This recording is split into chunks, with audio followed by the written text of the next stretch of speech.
Hey there, tonight we're diving into the absolutely unhinged world of Parisian beauty standards from the 1900s. Where looking good literally meant slowly dying in the most fashionable way possible. So before we get started, take a moment to like the video and subscribe if you enjoy watching me descend into historical madness. Drop a comment and let me know what's the most ridiculous thing you've ever done for beauty, because I guarantee these Victorian ladies have you beat. Now get comfortable, maybe grab some modern soap to appreciate while we're at it, and let's explore how an entire generation of women turned basic hygiene into an elaborate form of socially acceptable self-harm.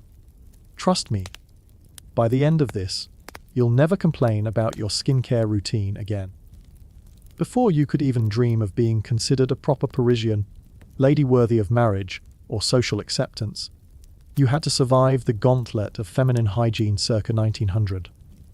Paris's version of a beauty pageant, except the only talent they cared about was, does this woman look like she can maintain an acceptable level of filth while slowly poisoning herself with cosmetics?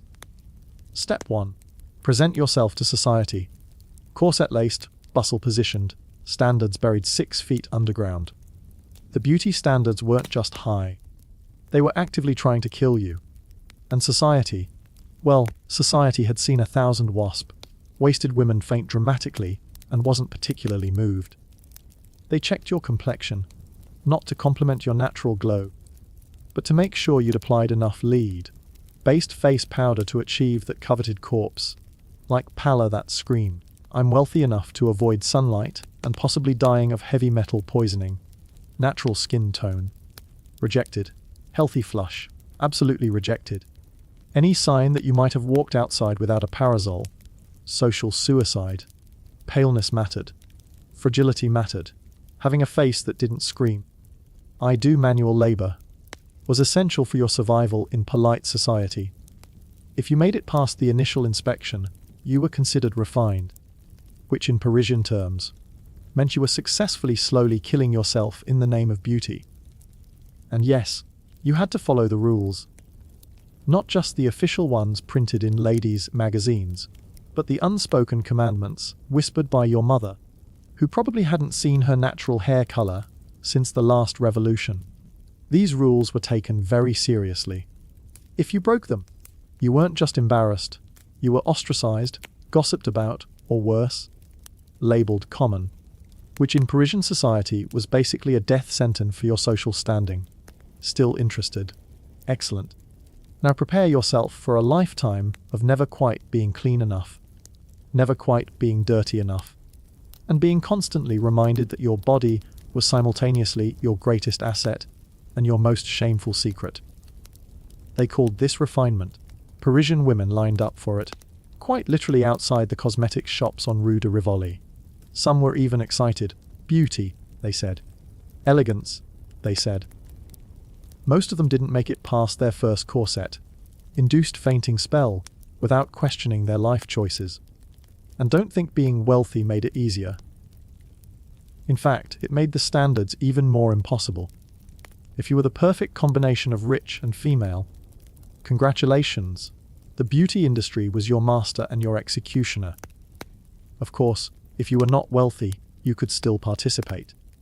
Society just expected you to achieve the same impossible standards with a fraction of the resources, like trying to build a cathedral with toothpicks and prayer. And that's just the beginning. So you've decided to embrace the Parisian feminine ideal. Wonderful. Now the real adventure begins, and by adventure, I mean systematic destruction of any connection you might have had to basic human comfort. Forget everything you thought you knew about cleanliness. You're no longer a person who bathes regularly. You are now a delicate flower who must never, under any circumstances, fully submerge yourself in water because apparently your uterus might float away. Your new identity was wrapped in whalebone, secured with approximately 47 hooks, and perfumed with whatever died in your hair powder last month. Let's start with the foundation of feminine hygiene, or rather, the complete absence thereof. Bathing, you see, was considered deeply suspicious by the medical establishment. Not just inadvisable, mind you, but actually dangerous. Doctors, those paragons of scientific wisdom, who also prescribed cocaine for tooth hatches and recommended smoking for asthma, had decided that too much water contact could cause everything from hysteria to consumption. The official recommendation was 1 bath per month, and that was considered progressive. Some physicians suggested that quarterly bathing was more than sufficient for maintaining health, particularly for delicate female constitutions. The reasoning was bulletproof in its stupidity. Water. They explained with the confidence of men who had never questioned their own expertise, opened the pores, and allowed disease to enter the body.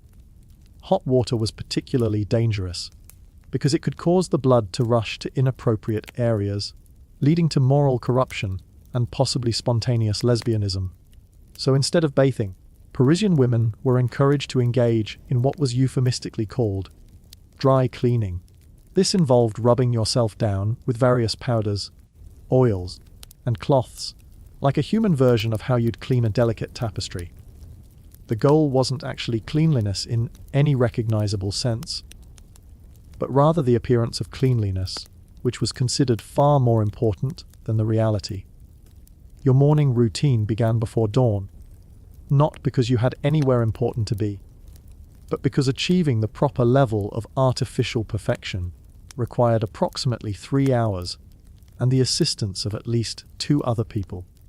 First came the undergarments, and by undergarments, I mean an architectural achievement that would have impressed the engineers who built Notre Dame. The chemis, the first layer, was theoretically washable, which was fortunate because it was going to absorb approximately 6 months of bodily secretions before you were expected to change it. Cotton was preferred, though linen was acceptable if you were the sort of person who enjoyed feeling like you were wrapped in sandpaper. This garment extended from your neck to your ankles and was designed to protect your other clothing from direct contact with your actual body, because apparently human skin was considered a contaminant. Over the chemis came the corset, that marvel of Victorian engineering, designed by someone who clearly believed that internal organs were more of a suggestion than a necessity. The standard corset contained approximately 15 to 20 5 whalebone stays, steel reinforcement, and enough lacing to rig a small sailboat. The goal was to achieve a waist measurement that was physically impossible without relocating several vital organs. 18 inches was considered ideal, though 16 was better, and 14 was the stuff of legends. To put this in perspective, the average woman's natural waist measurement was somewhere between 25 and 30 inches. Achieving the ideal required years of gradual tightening, starting from childhood, slowly training your ribcage to accept its new, completely unnatural configuration. The corset wasn't just tight, it was a masterpiece of controlled suffering. The whalebone stays dug into your skin, leaving permanent indentations and occasionally breaking through to create actual wounds. The steel grommets for the lacing often rusted, leaving delightful stains on your chemis, and sometimes causing infections. But discomfort was a small price to pay for the coveted hourglass silhouette that proclaimed to the world, "I am so wealthy that I can afford to be physically incapacitated by my undergarments." Breathing was optional. Sitting comfortably was impossible. Bending at the waist was a distant memory, but you could faint gracefully, which was considered an essential feminine accomplishment. Fainting wasn't just accepted, it was practically a social requirement. A lady who never swooned was clearly not trying hard enough to achieve proper delicacy. The corset also served another crucial function in the grand theatre of feminine hygiene. It trapped everything: sweat, dead skin cells, perfumes, powders, and various bodily secretions were all contained within this whalebone prison, creating a sort of personal ecosystem that rarely saw daylight or fresh air. Some women wore the same corset for weeks at a time, because removing it required assistance, and frankly, what was underneath wasn't something you wanted to confront too frequently. Over the corset came the bustle, because apparently having a wasp waist wasn't enough. You also needed to appear to have been stung by a particularly ambitious bee in the posterior region. The bustle was a framework of wire, whale bone, or crinoline designed to make your skirt stick out at impossible angles. Early versions were subtle, merely adding a gentle curve. But fashion, like a disease, progressed, and by the 1870s, bustles had become architectural marvels that extended several feet behind the wearer. Navigating doorways became a skill. Sitting required careful calculation and possibly an engineering degree. Visiting the water closet became an expedition requiring careful planning and potentially a Sherpa. But the silhouette was everything, and if you had to sacrifice basic mobility for the proper shape, well, that was just the price of beauty. The stockings came next, held up by garters that served the dual purpose of cutting off circulation to your legs and creating interesting patterns of numbness that would persist throughout the day.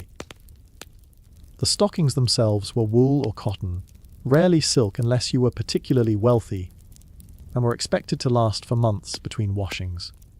They were darned and re-darned until they resembled abstract art more than functional hosiery. Washing stockings was a delicate operation that required careful consideration of water temperature, soap selection, and drying methods. Too hot, and they would shrink. Too much soap, and they would become stiff and uncomfortable. Too little attention to the drying process, and they would develop that distinctive mildew aroma that was difficult to eliminate and impossible to ignore. Over the stockings came the shoes, those instruments of torture masquerading as footwear.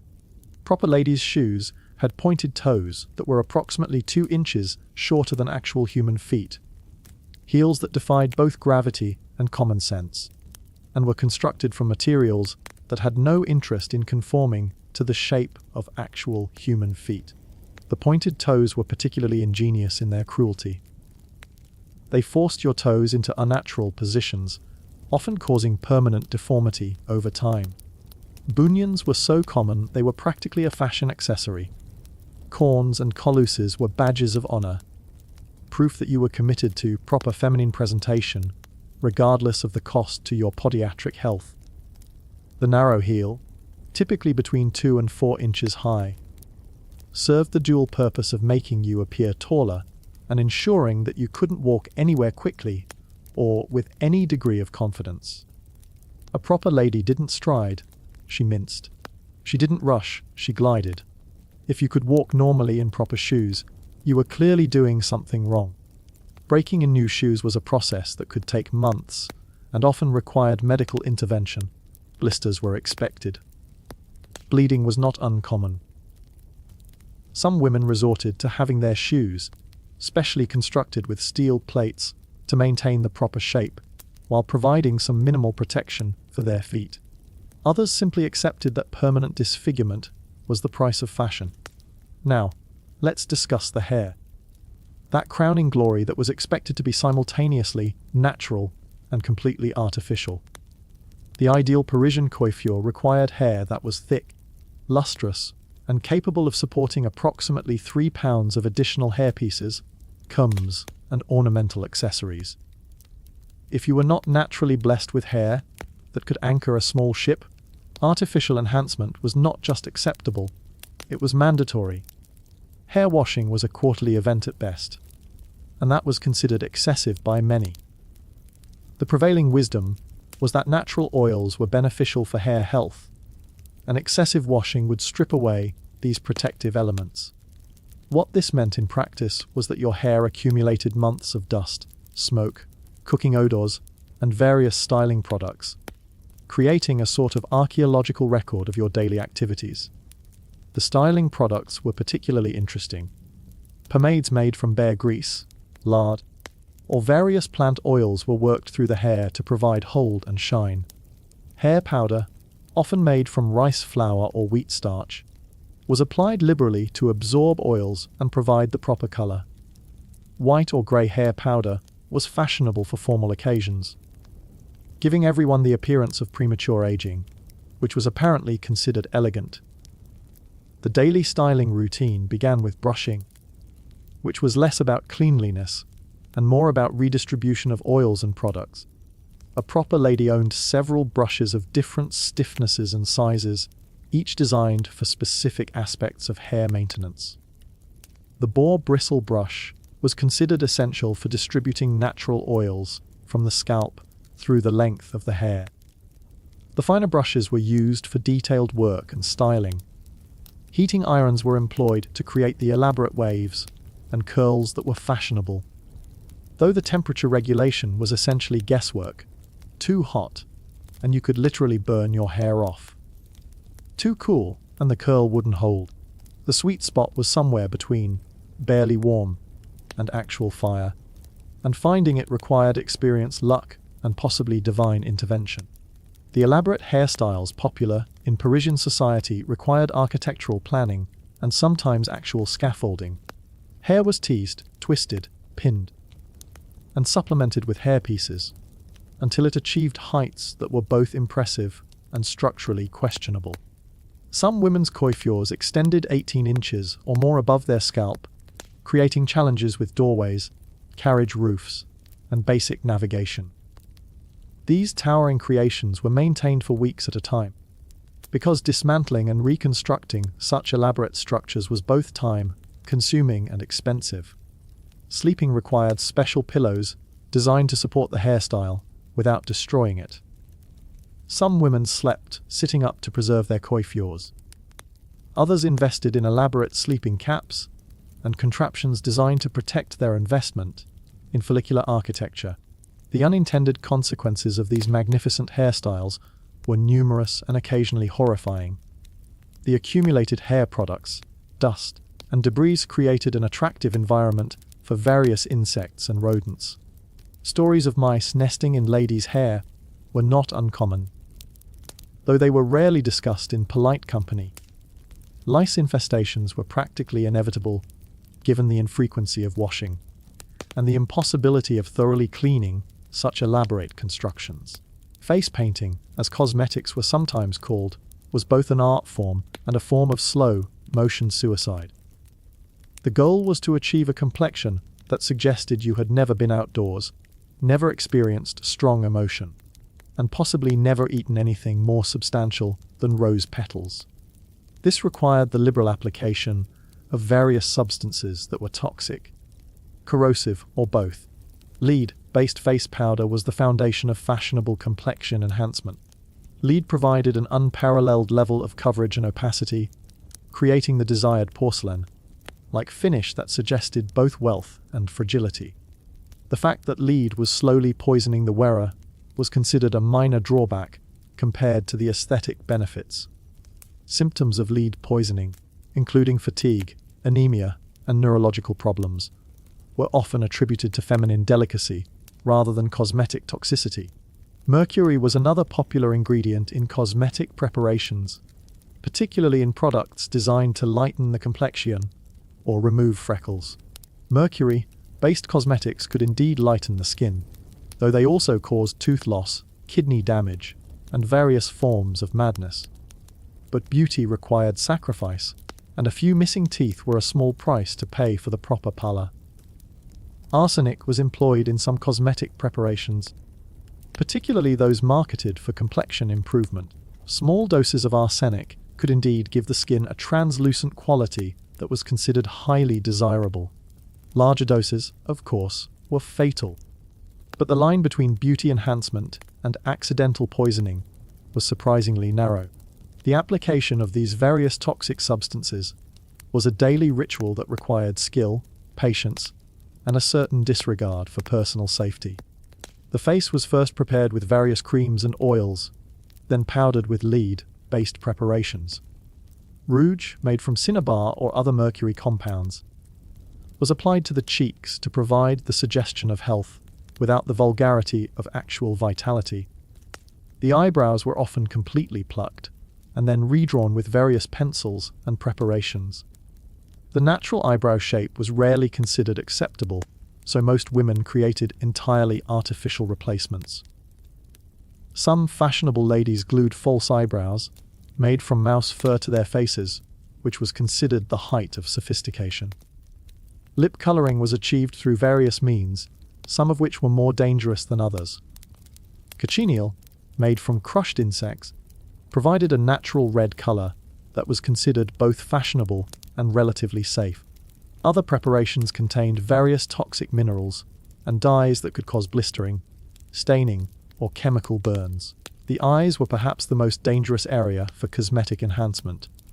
Kohl, made from antimony or lead-based preparations, was applied to darken the lashes and define the eyes.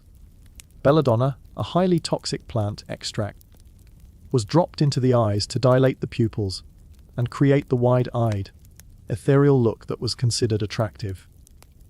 The fact that belladonna could cause blindness, hallucinations, or death was apparently considered an acceptable risk for the sake of fashion. Dental hygiene in 1900s Paris was a subject that polite society preferred not to discuss in detail. Toothbrushing was practiced, though not with the frequency or effectiveness that modern standards would consider adequate. Tooth powder, made from various abrasive substances including ground chalk, charcoal, or even brick dust, was applied with brushes made from hog bristles or other natural materials. The toothbrushes were rarely replaced and were often shared among family members, creating an efficient system for distributing oral bacteria and various dental maladies. Cleaning the toothbrush itself was not considered necessary, so these implements accumulated months of organic material and bacterial cultures that would have fascinated microbiologists if microbiology had been more advanced. Toothpaste, as we know it, did not exist. Instead, various powders, pastes, and tinctures were employed to clean the teeth and freshen the breath. Some of these preparations contained abrasives that were more effective at removing tooth enamel than plaque. Others contained various herbs and spices that were supposed to provide antiseptic properties, but were often more decorative than functional. Professional dental care was available, though it was expensive and often more traumatic than therapeutic. Dentists of the era had limited understanding of oral hygiene, anesthesia, or infection control.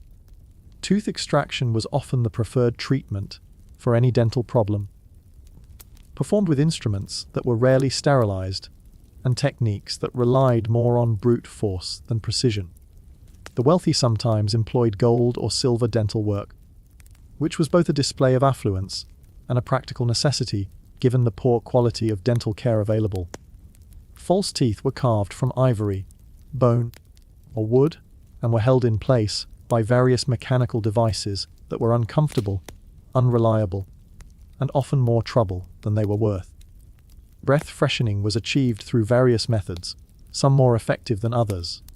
Chewing herbs like mint, parsley, or cloves was common, though the effects were temporary and often insufficient to mask the underlying problems. Some ladies carried small silver boxes containing various breath freshening preparations, though these were often more perfume than actual oral hygiene products. The state of dental health in fashionable Parisian society was generally poor, though this was carefully concealed through various social conventions. Smiling with teeth showing was considered vulgar, so most women learned to smile with their lips closed. Speaking was kept to a minimum in social situations, both to maintain feminine mystique and to avoid revealing the state of their oral hygiene. Body odor was a subject that required delicate handling in polite society. The infrequent bathing schedule meant that most people carried a distinctive personal aroma that was considered normal and even attractive in small doses. The goal was not to eliminate body odor entirely, but to mask it with various perfumes, powders, and scented preparations. Perfume was applied liberally and frequently throughout the day. The wealthy employed personal perfumers who created custom scents, designed to complement their natural body chemistry. Though in practice this often meant creating fragrances strong enough to overpower any underlying biological realities.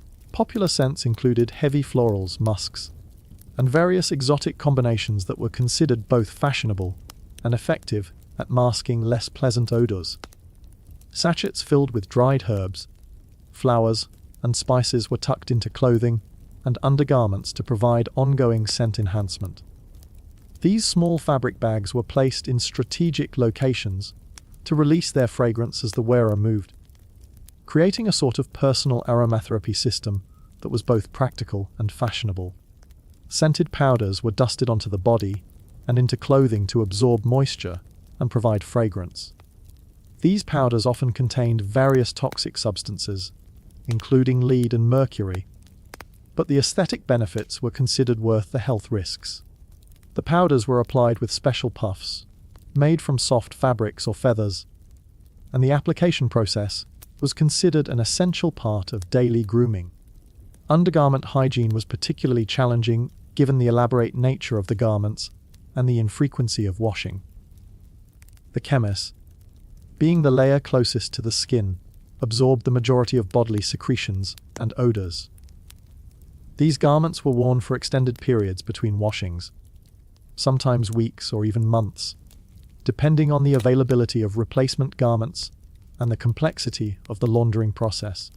Changing undergarments required assistance, time, and careful planning. The elaborate lacings and fastenings of corsets and other foundation garments meant that getting dressed or undressed was a lengthy process that couldn't be undertaken casually.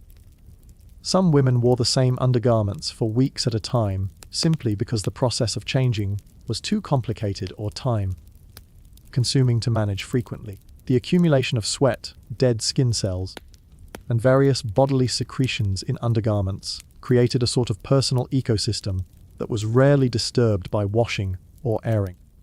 The tight, fitting nature of most undergarments meant that air circulation was minimal, creating ideal conditions for bacterial growth and the development of distinctive personal aromas.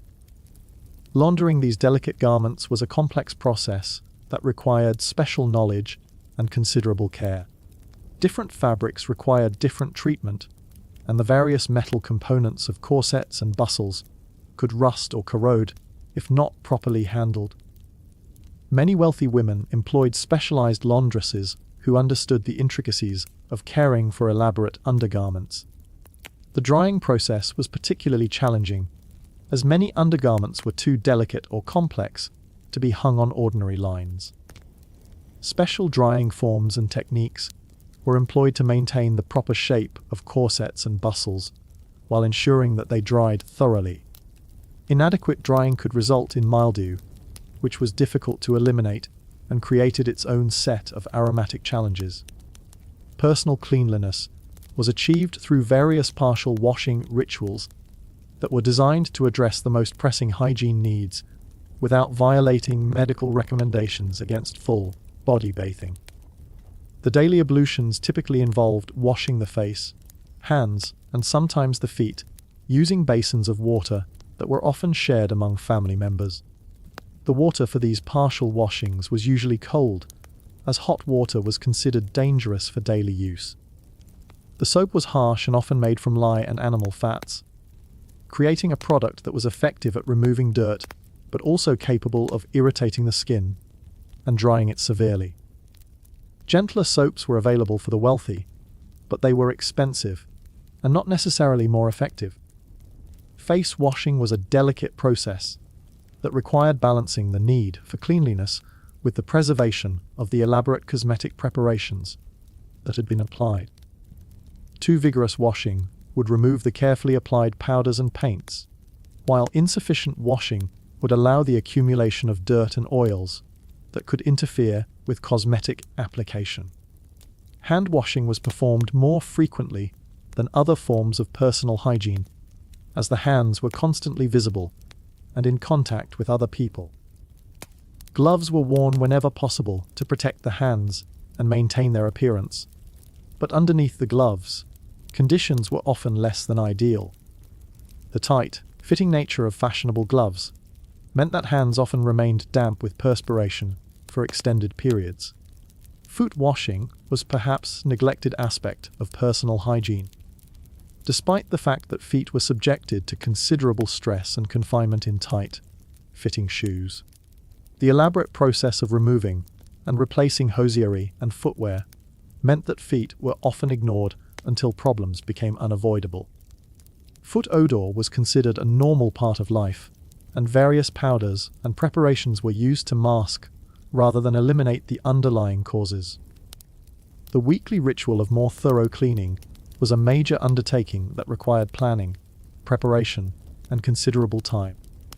A proper weekly wash involved heating large quantities of water, assembling various cleaning supplies and towels, and often enlisting the help of servants or family members to manage the logistics of personal hygiene in an era before modern plumbing. The portable bathtub was a luxury item that was owned only by the wealthy. These metal tubs were filled with water that had been heated separately and carried to the bathing location, usually the bedroom or a specially designated bathing room. The entire process of preparing, filling, using, and emptying a bathtub was labor-intensive and time-consuming. For those without access to private bathing facilities, public bathhouses were available, though they were not particularly popular among fashionable women. The public nature of these facilities was considered inappropriate for ladies of refinement, and the sanitary conditions were often questionable at best.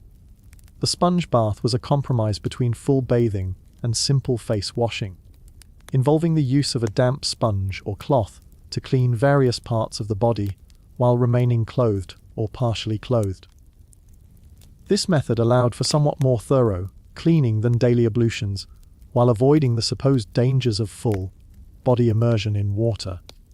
Feminine hygiene during menstruation was a subject that was so taboo it was rarely discussed even among women, leading to considerable ignorance and some truly horrifying practices. The understanding of female reproductive biology was limited and often completely incorrect, leading to treatments and restrictions that were both ineffective and potentially dangerous. Menstrual products consisted primarily of various absorbent materials that were pinned or tied to undergarments. These were usually made from cotton, linen, or other natural fabrics, and were washed and reused repeatedly until they fell apart. The laundering of these items was a delicate matter that required discretion and special handling to avoid embarrassment or social censure. Commercial menstrual products were beginning to appear in the early 1900s, but they were expensive, not widely available, and often of questionable quality. Most women relied on homemade solutions that were crafted from whatever materials were available and affordable. The effectiveness of these improvised products was variable, and leakage was a constant concern that influenced clothing choices and social activities. The physical discomfort associated with menstruation was considered normal and unavoidable, and pain relief options were limited and often dangerous. Patent medicines containing alcohol, opium, or other potentially harmful substances were sometimes employed, but the risks often outweighed the benefits. Social restrictions during menstruation were severe and based on various medical and religious beliefs that considered menstruating women to be unclean, dangerous, or both. Women were often confined to their homes during their monthly cycles and were prohibited from participating in various activities, including cooking, socializing, or even attending religious services.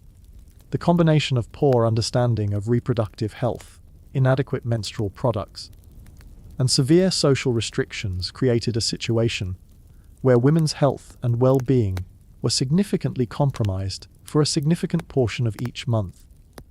The secrecy surrounding menstruation meant that accurate information was rarely shared, and harmful practices were perpetuated through ignorance and superstition. Pregnancy and childbirth presented additional hygiene challenges that were compounded by the limited medical knowledge of the era. Prenatal care consisted primarily of various restrictions and recommendations that were often based more on superstition than science. Bathing during pregnancy was discouraged even more strongly than usual, based on the belief that water could somehow harm the developing child. The corsets and tight, fitting clothing that were considered essential for proper feminine presentation were continued throughout pregnancy, often with only minor adjustments for the changing body shape.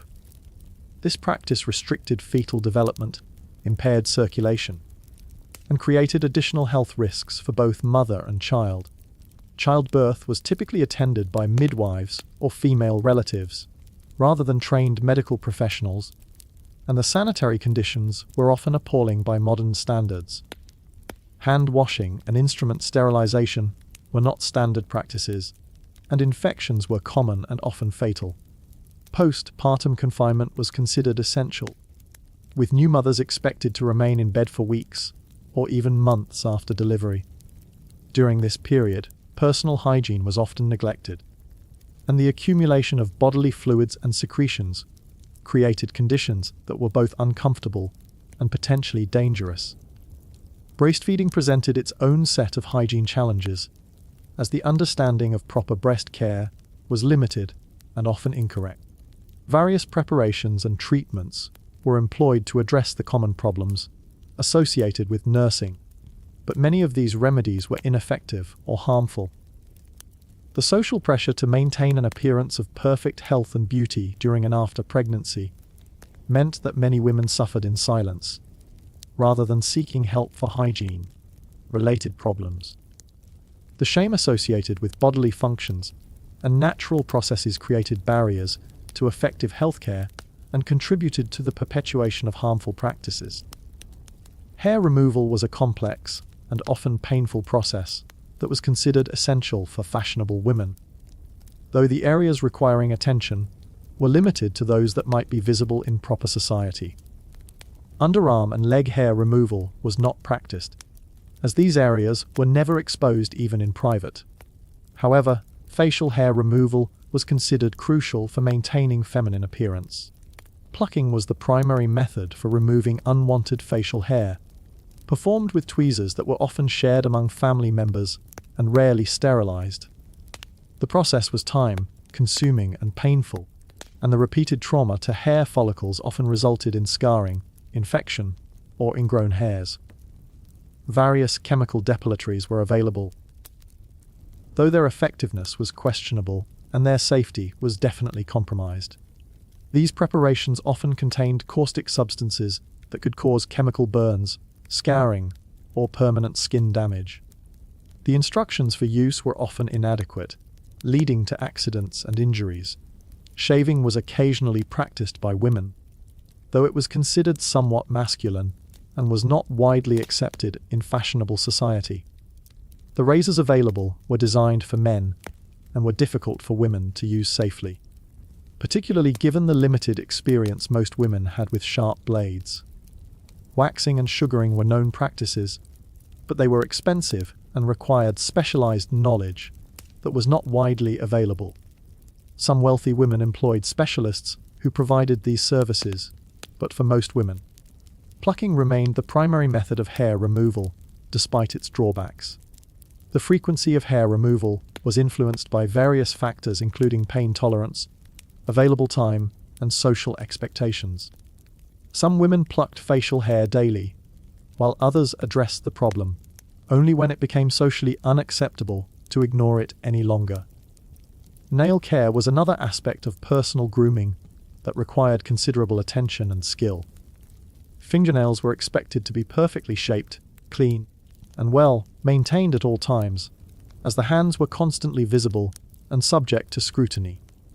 The tools available for nail care were basic and often dangerous, leading to injuries and infections that could have serious consequences. Nail cutting was performed with small scissors or knives that were rarely sterilized and often shared among family members. The risk of cuts and infections was high, and proper wound care was limited to basic cleaning and bandaging. Nail filing was accomplished with metal files that were coarse and often created more damage than they corrected.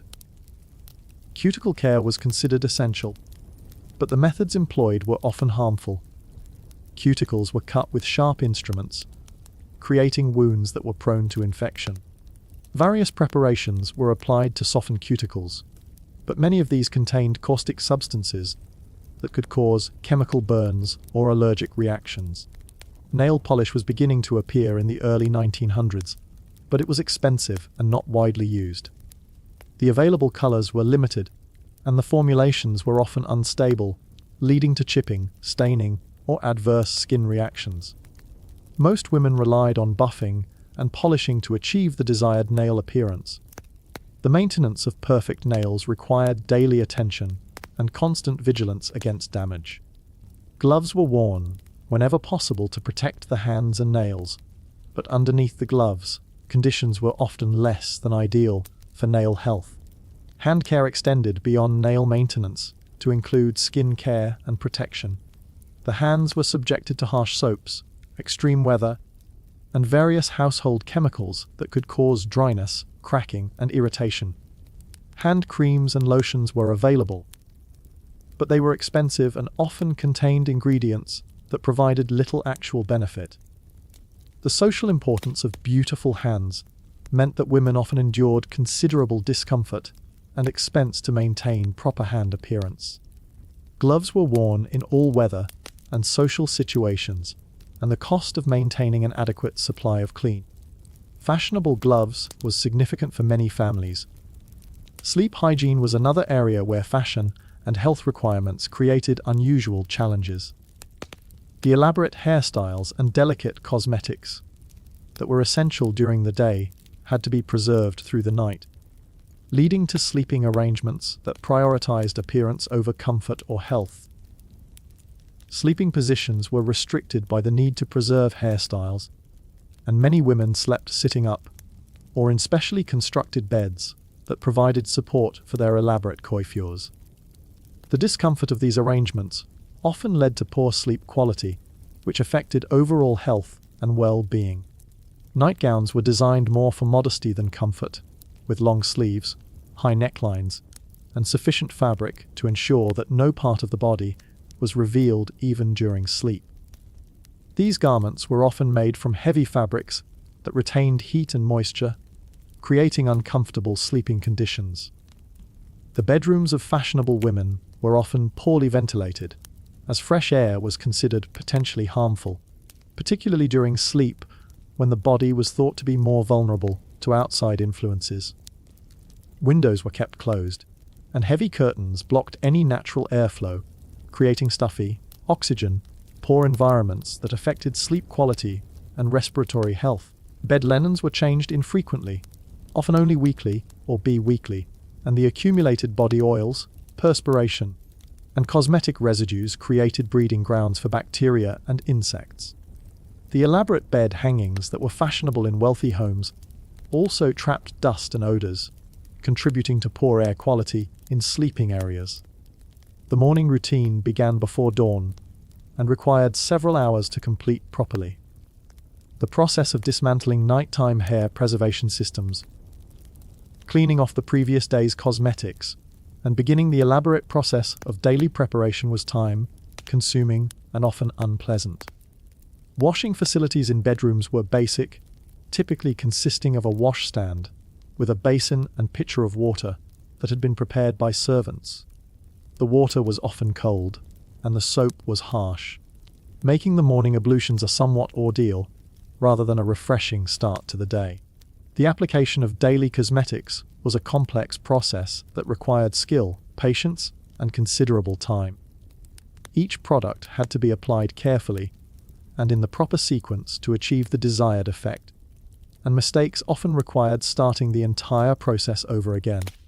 Dressing required assistance and careful coordination of multiple garments and accessories. The elaborate lacings and fastenings of undergarments meant that most women could not dress themselves completely without help, creating a dependence on servants or family members that influenced daily schedules and activities.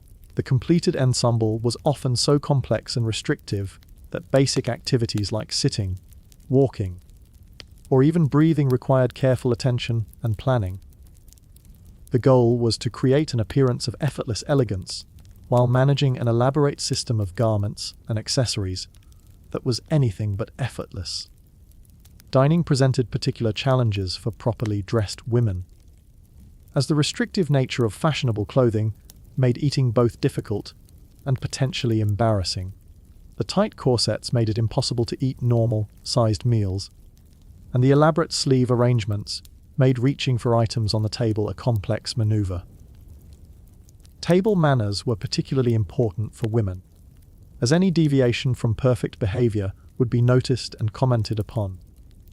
The combination of restrictive clothing and strict social expectations meant that meals were often more of a performance than a source of nutrition or enjoyment.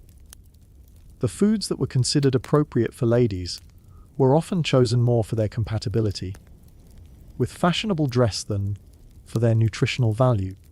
Messy or strongly flavored foods were avoided, and portions were kept small to avoid straining the capacity of tightly laced corsets.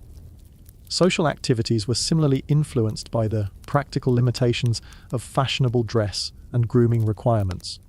Dancing, for example, was limited by the restrictive nature of undergarments and the need to preserve elaborate hairstyles.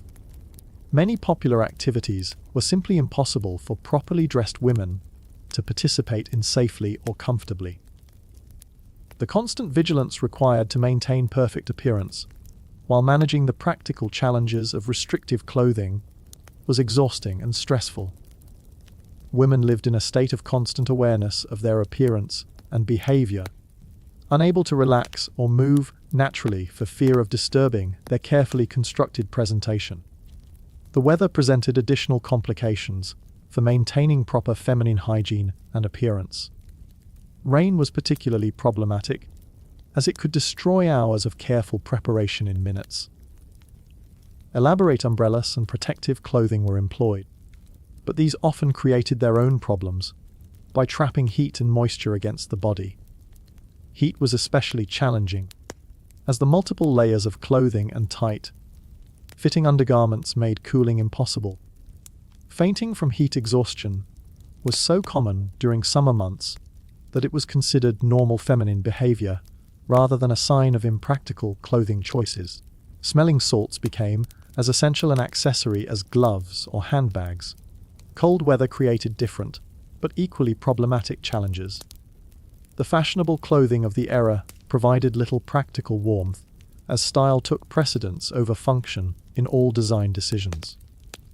Women often suffered from chilblains, frostbite, and other cold-related ailments because their clothing was inadequate for actual weather protection.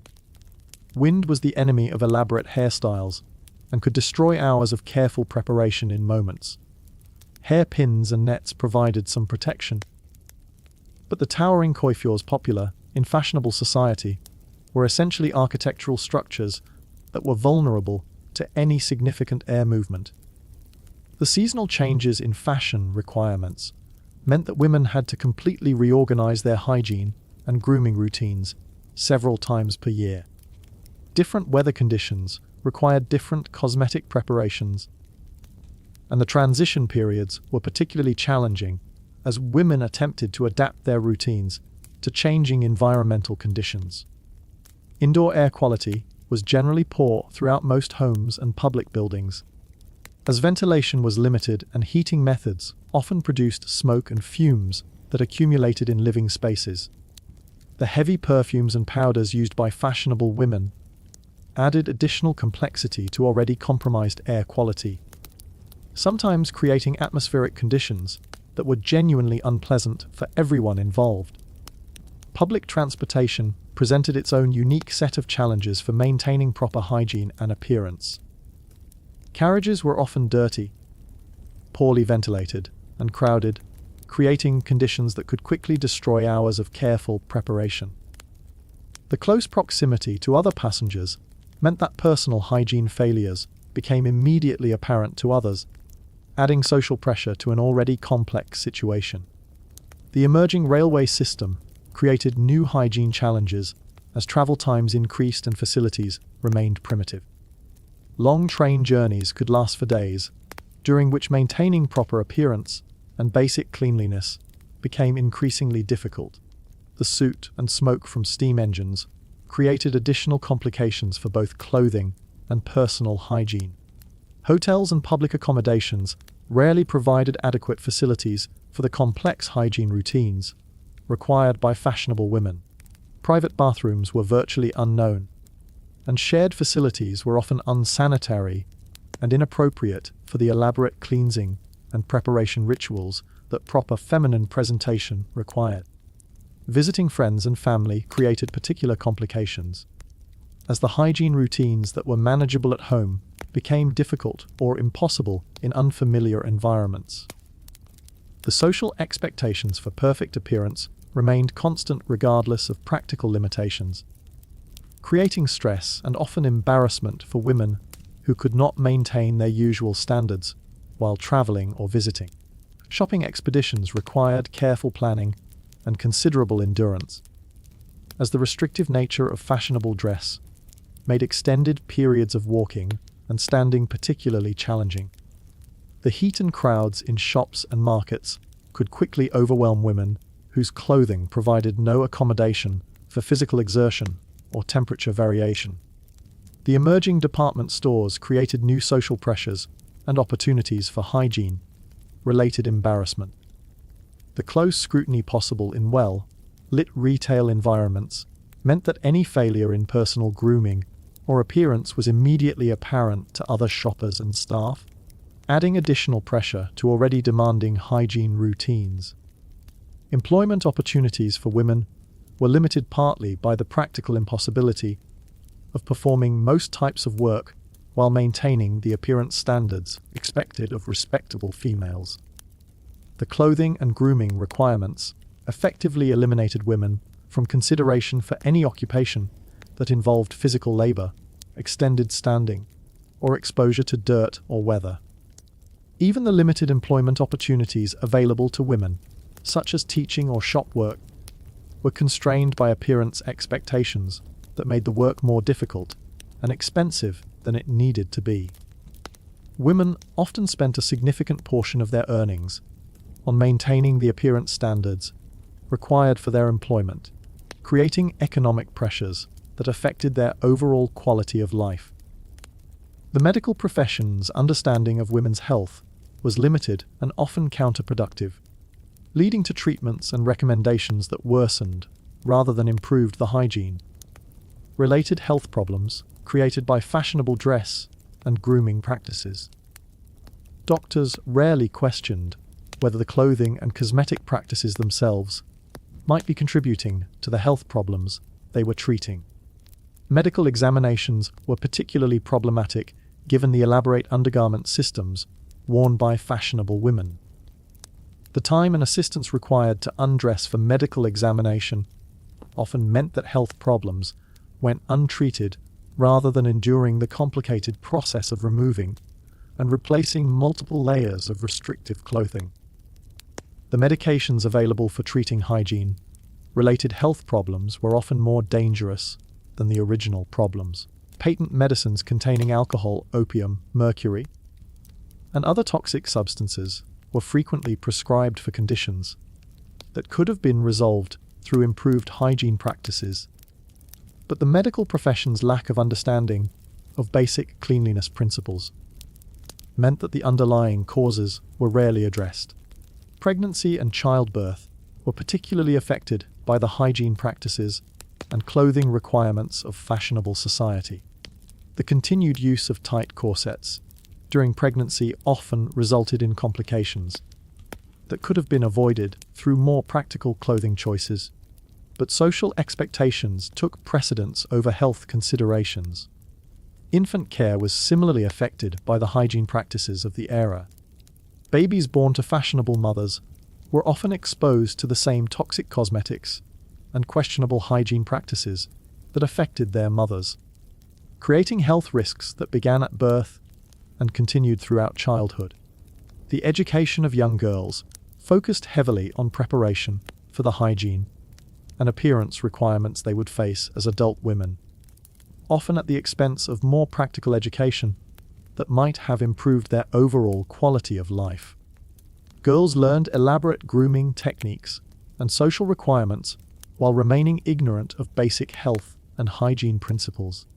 The coming-of-age transition from childhood to adult feminine presentation was often traumatic, as young women suddenly faced the complex and restrictive requirements of fashionable dress and grooming for the first time.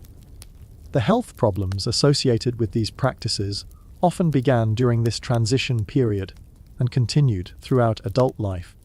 Marriage presented additional complications, as wives were expected to maintain even higher appearance standards while also managing household responsibilities that were difficult to perform while wearing restrictive clothing and maintaining elaborate grooming routines. The practical challenges of combining domestic duties with fashionable presentation created stress and often health problems that affected entire families. The economic costs of maintaining proper feminine hygiene and appearance were substantial and affected family budgets significantly. The clothing, cosmetics, and services required for fashionable presentation often consumed a large portion of household income, creating financial pressures that affected other aspects of family life. Servants were often employed specifically to manage the complex requirements of feminine hygiene and dress, creating a class of workers whose entire livelihood depended on perpetuating practices that were often harmful to their employers' health. These servants developed specialized knowledge and skills that were essential for managing the elaborate systems of clothing and grooming required by fashionable society.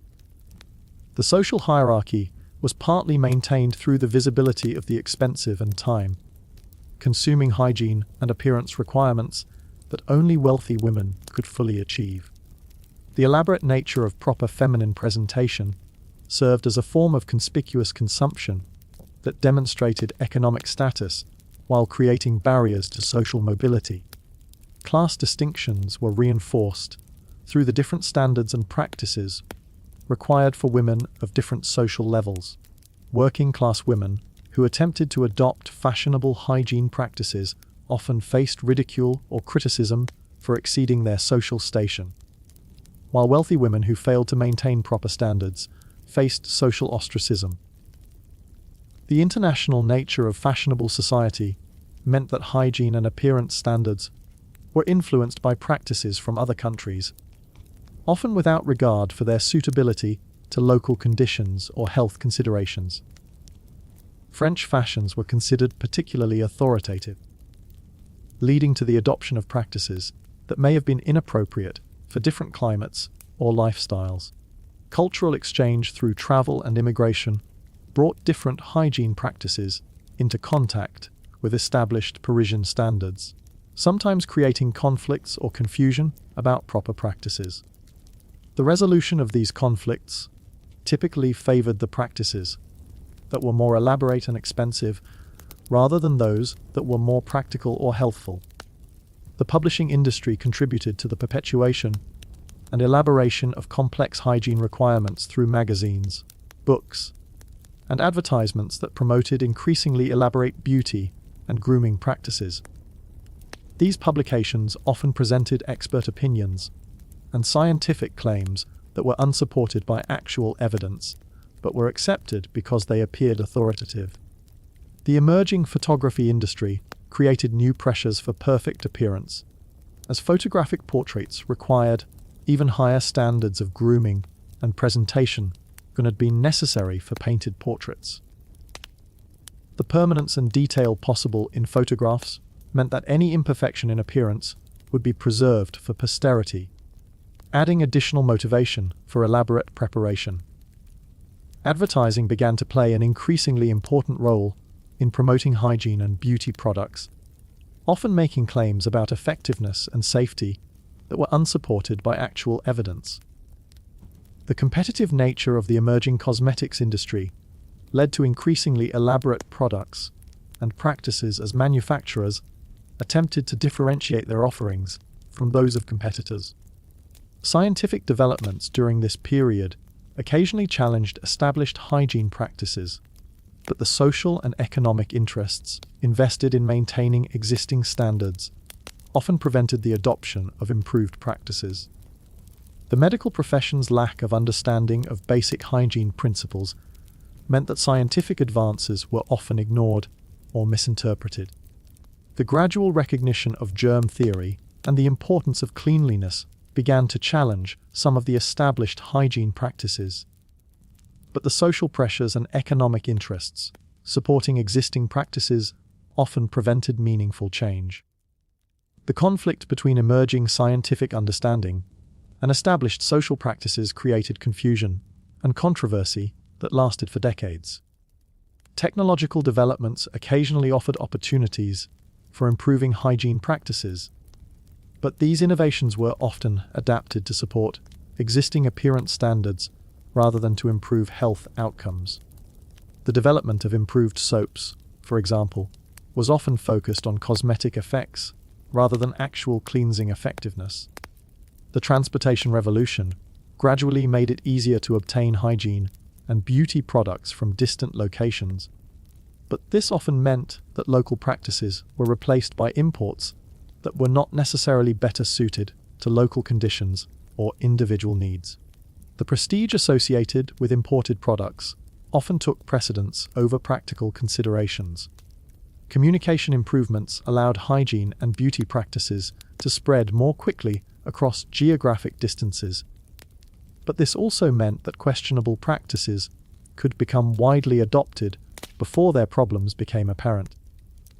The rapid spread of fashion trends often outpaced the development of understanding about their health implications. The Industrial Revolution began to affect hygiene practices through the development of mass-produced cosmetics and clothing, but the early products were often of poor quality and sometimes more dangerous than the traditional practices they replaced. The lack of regulation or quality control meant that consumers had little protection from harmful products. Economic changes during this period affected hygiene practices by altering the availability and cost of various products and services. Economic downturns could force families to economize on hygiene practices, while periods of prosperity might lead to the adoption of increasingly elaborate and expensive practices.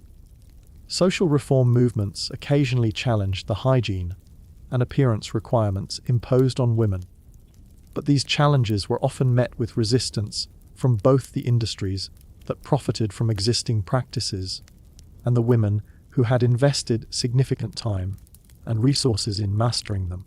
Change was often slow and met with considerable opposition. The suffrage movement and other women's rights activities created some pressure for more practical approaches to feminine hygiene and dress, but the social expectations for proper feminine appearance remained largely unchanged throughout this period. Women who adopted more practical approaches often faced social criticism that could affect their effectiveness as reformers. Educational opportunities for women gradually expanded during this period, but the curriculum often continued to emphasize appearance and social requirements over practical health and hygiene knowledge.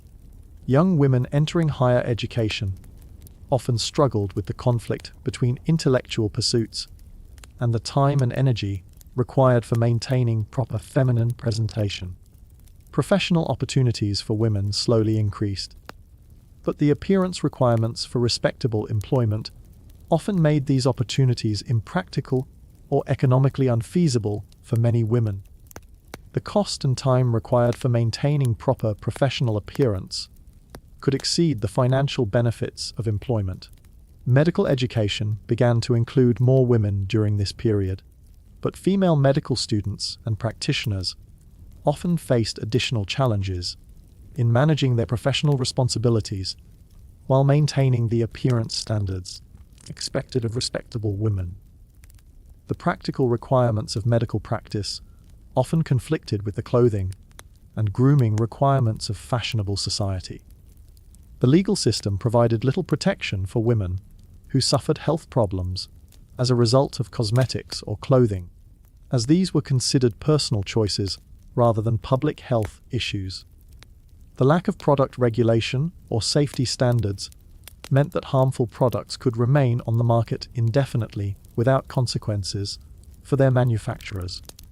International travel became more accessible during this period, exposing travelers to different hygiene and beauty practices, but the social pressure to conform to established standards often prevented the adoption of potentially beneficial practices from other cultures. The prestige associated with certain national beauty traditions often took precedence over practical considerations. Colonial influences began to affect European hygiene practices as exotic ingredients and techniques became available through expanding trade networks, but these influences were often superficial and focused more on novelty than on actual improvement in hygiene practices.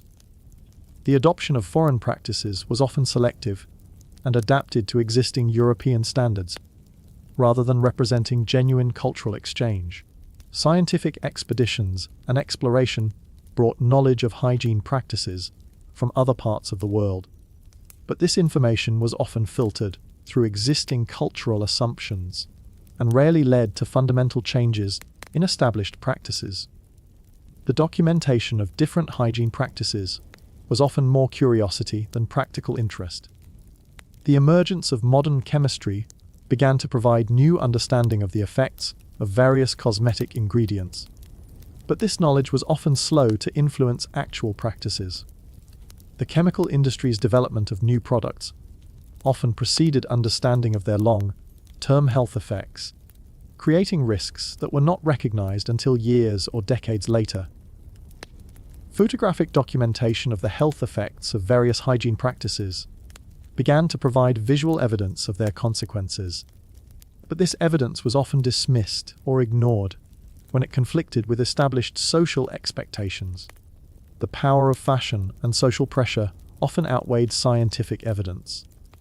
Medical research began to document the health problems associated with various hygiene and beauty practices, but this research was often conducted by male physicians who had limited understanding of women's actual experiences and needs.